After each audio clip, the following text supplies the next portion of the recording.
Hindi test میں England کو 9 وکٹوں سے شکست، سیریز پاکستان کے نام۔ قومی ٹیم نے 36 رنز کا ہدف 1 وکٹ پر حاصل کر لیا۔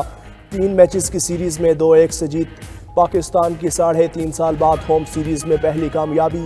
انگلینڈ کو 9 سال بعد ٹیسٹ سیریز میں شکست دی، دوسری اننگز میں پوری انگلش ٹیم 112 رنز پر ڈھیر، قومی سپنرز کی جادوئی گیندیں، انگلش بیٹرز کو کچھ سمجھ نہ آیا، روٹ چلے نہ اولی پاپ، زیک کرولی اور ڈکٹ کا بھی بلہ نہ چلا، کپتان بین سٹوکس اور ہیری بروک کی بھی بیس بال ٹیکنیک بھی کام نہ آئی۔ ٹیسٹ میچ کا فیصلہ تیسرے دن کے پہلے سیشن میں ہو گیا، پہلی اننگز میں سعود شکیل شاندار سنچری بنانے پر مین آف دا میچ قرار، جبکہ Sajid Khan player of the series قرار پائے۔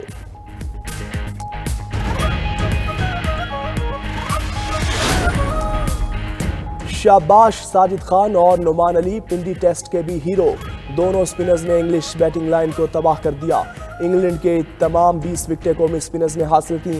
ساجد خان نے پہلی اننگز میں 6 اور دوسری اننگز میں 4 کھلاڑیوں کو آؤٹ کیا، میچ میں مجموعی طور پر 10 وکٹیں حاصل کیں۔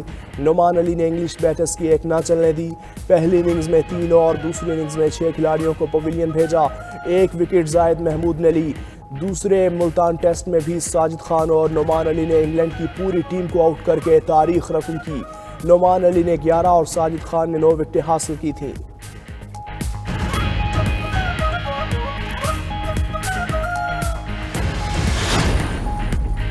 پاکستانی سپنرز نے شاندار کھیل کا مظاہرہ کیا، ساجد خان اور نعمان علی نے بہترین بولنگ کی۔ قومی ٹیسٹ ٹیم کے کپتان شان مسعود کی گفتگو، بولے پوری ٹیم نے اچھی کارکردگی دکھائی، طویل عرصے کے بعد کامیابی پر خوشی ہے۔ ساجد خان نے کہا پورے پاکستان کو بہت بہت مبارک ہو، پریشر نہیں تھا، کم بیک ہو رہا تھا، وکٹ اچھی تھی، بہتر انداز میں بولنگ کی۔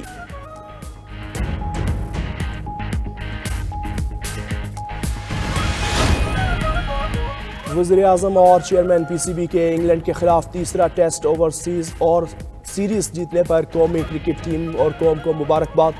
شہباز شریف نے کہا انگلینڈ کے خلاف ہوم ٹیسٹ سیریز میں کرکٹ ٹیم نے شاندار کھیل پیش کیا، پوری قوم کرکٹ ٹیم کی کامیابی پر خوش ہے، انشاءاللہ کامیابیوں کا یہ سلسلہ جاری رہے گا۔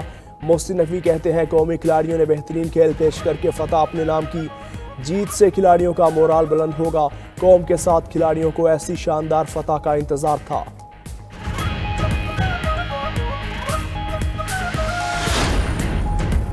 جسٹس یحییٰ آفریدی 30ویں چیف جسٹس آف پاکستان بن گئے۔ جسٹس یحییٰ آفریدی نے ایوان صدر میں منعقدہ تقریب میں عہدے کا حلف اٹھایا۔ صدر مملکت آصف علی زرداری نے جسٹس یحییٰ آفریدی سے حلف لیا۔ تقریب میں وزیر اعظم شہباز شریف، وفاقی وزراء، وزرائے اعلیٰ اور گورنرز کی شرکت۔ Army chief general Asim Munir سمیت سروسز چیفز بھی تقریب میں شریک ہوئے۔ اعلیٰ عدلیہ کے سینئر ججز، پارلیمنٹیرینز اور سرکاری حکام نے بھی شرکت کی۔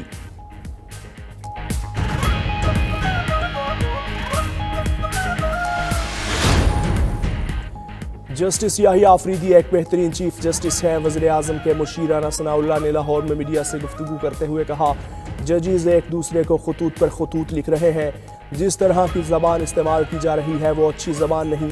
ثاقب نثار نے ایک منتخب وزیر اعظم کو نکالنے میں غیر آئینی اور غیر قانونی کردار ادا کیا۔ آئینی ترمیم کے بعد پاکستان کو چور راستوں سے نقصان نہیں پہنچایا جائے گا، اب وہ چور دروازے بھی بند ہو گئے۔ مزید کہا بشرا بی بی اور بانی پی ٹی آئی کی دونوں بہنوں کی رہائی پر ڈیل کی بھی تردید، کہا ڈیل کس سے، ہم سے ہی ہوتی ہے۔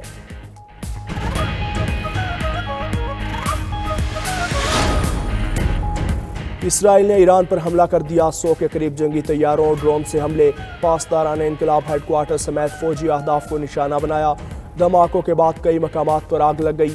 اسرائیلی میڈیا کے مطابق تہران، کرچ، اصفہان، مشہد اور شیراز شہر پر حملے کیے گئے، فوجی مقامات اور پاور سٹیشنز کو نشانہ بنایا، تیل اور ایٹمی تنصیبات کو نشانہ نہیں بنایا۔ جوابی حملے مکمل کر کے طیارے واپس آ چکے، حملوں میں مقاصد پورے ہو گئے۔ اسرائیلی وزیر اعظم نیتنیاہو نے ایران پر حملوں کی نگرانی کی، شام اور عراق میں بھی اسرائیل نے حملے کیے، اسرائیلی اور امریکی لڑاکا طیاروں نے اردن، عراق اور شام پر پروازیں بھی کیں۔ ایران نے اسرائیلی حملے کی تصدیق کر دی، ایرانی فوج نے بیان میں کہا اسرائیل نے تہران، خوزستان اور علم میں فوجی تنصیبات پر حملے کیے، فعال ایئر ڈیفنس کی بدولت نقصان کم ہوا، 3 مقامات پر حملے ناکام بنائے، حملوں کا متناسب جواب دیں گے۔ ایرانی حکام نے حملے ناکام بنانے کی ویڈیو بھی جاری کر دی۔ ادھر امریکہ کا ایران پر حملے سے لا تعلقی کا اظہار۔ ترجمان امریکی نیشنل سیکیورٹی کونسل نے کہا امریکہ ایران پر حملے میں شامل نہیں۔ سعودی عرب کی ایران پر اسرائیلی حملے کی مذمت۔ سعودی حکام نے کہا ایران پر حملہ ملکی خود مختاری عالمی قوانین کی خلاف ورزی ہے، فریقین زیادہ سے زیادہ تحمل کا مظاہرہ کریں۔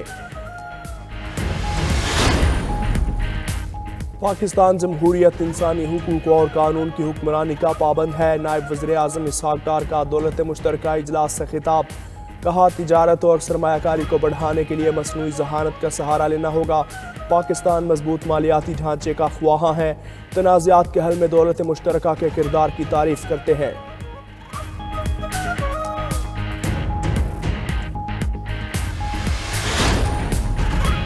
وزیر خزانہ محمد اورنگزیب کی امریکہ میں اہم ملاقاتیں۔ ایشیائی ترقیاتی بینک کے صدر سے ملاقات۔ پاکستان کے ترقیاتی ایجنڈے کی حمایت میں اے ڈی پی کی شراکت کو سراہا۔ ماحولیاتی اثرات سے تحفظ کے پروگرام کے لیے 500 ملین کی منظوری پر اظہار تشکر۔ وزیر خزانہ ڈیجیٹل کوآپریشن آرگنائزیشن کی سیکریٹری جنرل سے بھی ملے۔ پاکستان کے آئی ٹی شعبوں میں ترقی کے وسیع امکانات کی اہمیت اجاگر کی۔ محمد اورنگزیب کی موڈیز کریڈٹ ریٹنگ ایجنسی کے نمائندوں سے ملاقات۔ ملکی کریڈٹ ریٹنگ میں مثبت اضافے کو سراہا۔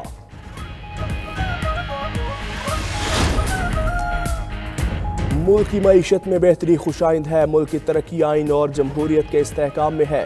گورنر پنجاب سردار سلیم حیدر کی new York chamber of small corporation کے وفد کی ملاقات میں گفتگو۔ کہا اوورسیز پاکستانی ملک کی معاشی ترقی میں بہت اہم کردار ادا کر رہے ہیں۔ بیرون ملک مقیم پاکستانی دیار غیر میں پاکستان کے سفیر ہیں۔ گورنر پنجاب نے اوورسیز پاکستانیوں کو درپیش مسائل کے حل کی یقین دہانی کروائی۔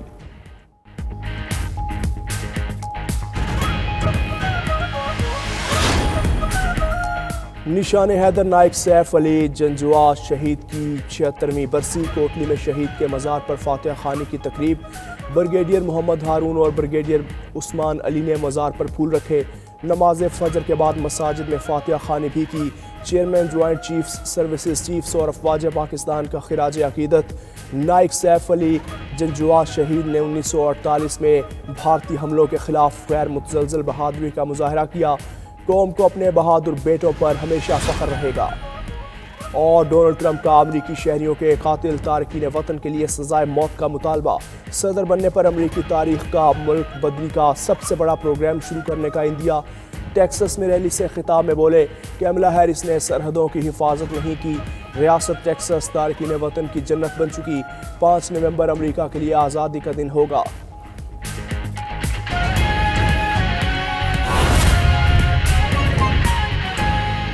چیف جسٹس یحییٰ آفریدی کا پہلا order. Chief justice Yahya Afridi نے فل کورٹ اجلاس طلب کر لیا ہے۔ ذرائع کے مطابق اجلاس 28 تاریخ دن 1 بجے طلب کیا گیا۔ اجلاس میں ججز کے تحفظات سمیت مختلف عدالتی امور زیر غور آئیں گے۔ اسی پر بات کر لیتے ہیں ہمارے نمائندے عقیل افضل سے۔ عقیل افضل بتائیے گا۔ جی بالکل، جسٹس یحییٰ آفریدی حلف برداری کے بعد جب سپریم کورٹ آف پاکستان پہنچے، جہاں ایک طرف انہیں گارڈ آف آنر دیا گیا، وہیں ان کی جانب سے جو سب سے پہلا آرڈر جاری کیا گیا وہ سپریم کورٹ آف پاکستان کے تمام ججز پر مشتمل فل کورٹ اجلاس طلب کیا گیا ہے۔ اور ذرائع کے مطابق یہ اجلاس 28 اکتوبر کو دن 1 بجے طلب کیا گیا ہے، جس میں اجلاس میں مختلف ججز کے تحفظات سمیت جو مختلف عدالتی امور ہیں ان کو زیر غور لایا جائے گا۔ جی یہ بتائیے گا عقیل افضل، اس اجلاس میں کوئی مخصوص ایجنڈا ہوگا یا صرف تحفظات ہی سنے جائیں گے ججز کے؟